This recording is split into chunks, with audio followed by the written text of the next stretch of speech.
Let me now share about what we know about this novel coronavirus. This virus comes from the family of coronavirus, which includes other viruses such as MERS and SARS, as well as the milder variants causing common cold. The medical consensus at this moment is that the novel coronavirus is more transmissible, but appears less deadly than SARS. Evidence suggests that the rate of human-to-human transmission of this virus appears to be higher than that of SARS. For now, the evidence also suggests that transmission is mostly via droplets. What this means is that the virus is carried within droplets emitted from an infected person over a short distance, such as when a person coughs or sneezes. If these droplets come into contact with the eyes, nose, or mouth of an individual, directly or indirectly through hands that have come into contact with these droplets, the individual may become infected. To clarify, there is no evidence currently to suggest that the virus is airborne. There are other viruses, such as the chickenpox, which can easily be transported via air currents and do not require droplets to contact the eyes or nose. The novel coronavirus is not in this category of viruses. The novel coronavirus could also transmit through surface contact. Let me explain.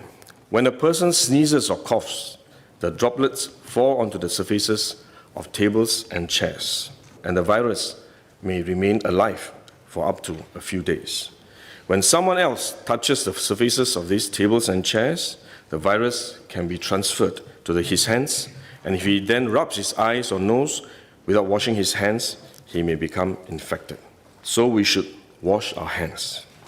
This is also why we only quarantine the close contacts of confirmed cases. For more transient contacts, such as individuals that the confirmed cases may have walked past in malls or hotels, the risk of transmission is low. For coronavirus generally, the person is most infectious when he is displaying symptoms, or what you call symptomatic. And this is likely to be the case for the novel coronavirus as well. There is evidence of limited spread from a person without symptoms during the incubation period. However, this form of transmission may be uncommon and has so far involved isolated cases only.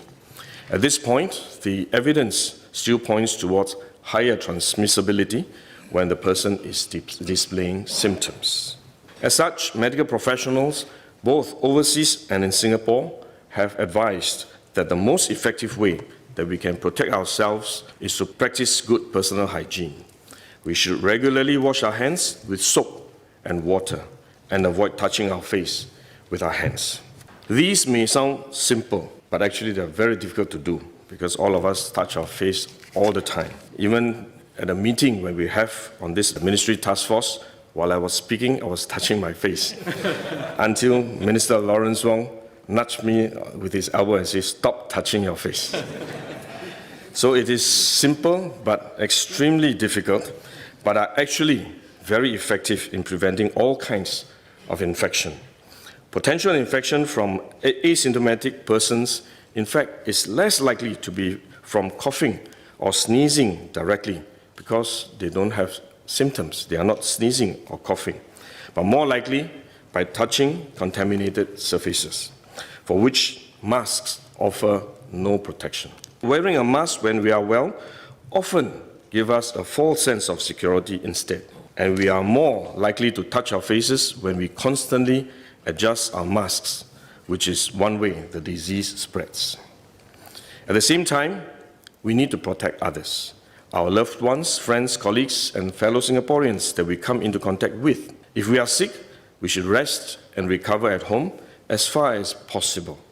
If we do need to go out to see a doctor, for example, we should wear a surgical mask to protect others.